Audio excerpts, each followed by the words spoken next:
We are chatting today about assessing children's pretend play. And make sure you stick around to the end because I tell you my favorite author on this subject. Now you need to check her out, Essential Reading.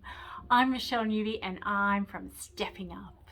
Hi guys, I am here today to talk about assessing a child's pretend play skills. Now, play is one of the primary occupations of childhood, and so that's why early career occupational therapists really should be developing their skills in assessing a child's play.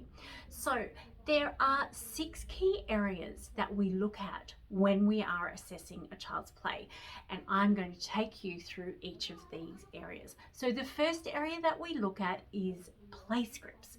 So there are 4 key play scripts that we will look at, and they develop sequentially. So the child's first play script is going to be about their own body.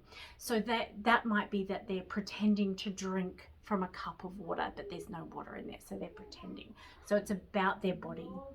The second type of play script that we see is in-home type play scripts. So it's the things that they're seeing within the home. So it might be pretending to make a cake, or it might be pretending to vacuum or pretending to clean. The next thing that we look at is the sequences of a child's play, the number of logical sequences that we're seeing. So for example, one sequence might be that they just put the teddy down to bed. So that's one sequence. 2 sequences might be that they put the teddy down to bed, but then the teddy wakes up. 3 sequences might be that they put the teddy down to bed, the teddy wakes up, and then the teddy goes and sits in the chair. So we're looking at the complexity and the logical sequence of those sequences. So the third thing that we're looking for when we're assessing a child's pretend play is object substitution.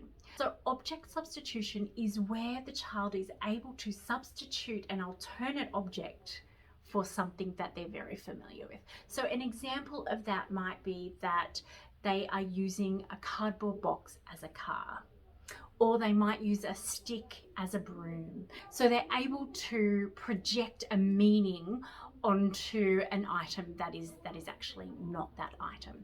And what we see with object substitution is that it typically starts out as something that's very similar to the original object. So if it's like a pretend phone, the pretend phone will have like all of the phone buttons and things on it, and they'll pretend to use that. But the more complex version of object substitution is when a child can use, like, for example, a block or a stick that looks absolutely nothing like that original object and can pretend that it's a phone or it's a hairbrush or something like that.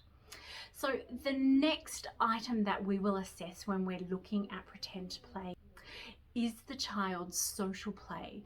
So the 4 stages of play that we're looking at are, first of all, solo play, where they're just playing independently by themselves.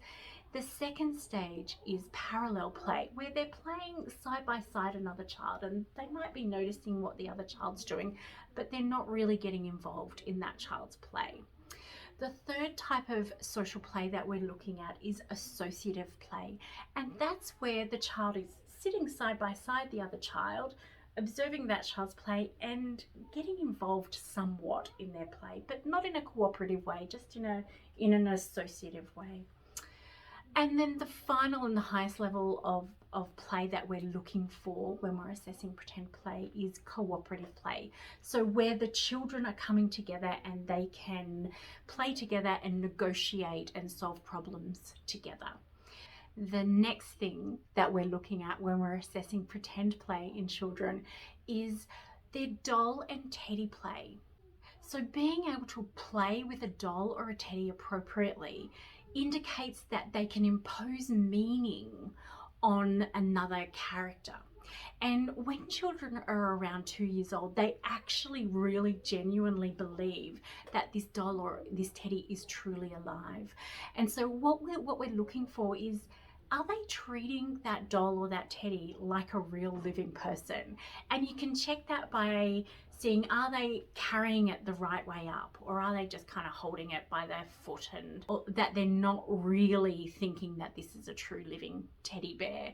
And they'll be really treating that doll or teddy like a, you know, like their best friend and like a really important person in their lives. So we're looking for that.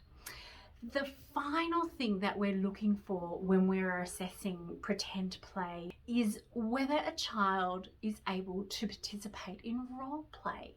Now, role play is the highest level of play because the child needs to have a really good understanding of the other character's motives, you know, what that character thinks and feels, and they're able to see that character as someone different from them, so they can sort of put themselves aside and just be fully within that character. So those are the main things that we are looking for when we are assessing pretend play. Now, I really love the work of the amazing Karen Stagnetti. And she has developed an amazing program for not only assessing children's pretend play, but also providing treatment for pretend play deficits. So she runs the Learn to Play program. So make sure you check that out so that you can develop your skills in assessing and treating children's pretend play. Now, I hope you liked today's video. If you did, make sure you click like and subscribe and make a comment down the bottom because we'd love to hear your thoughts. Thank you. Bye-bye.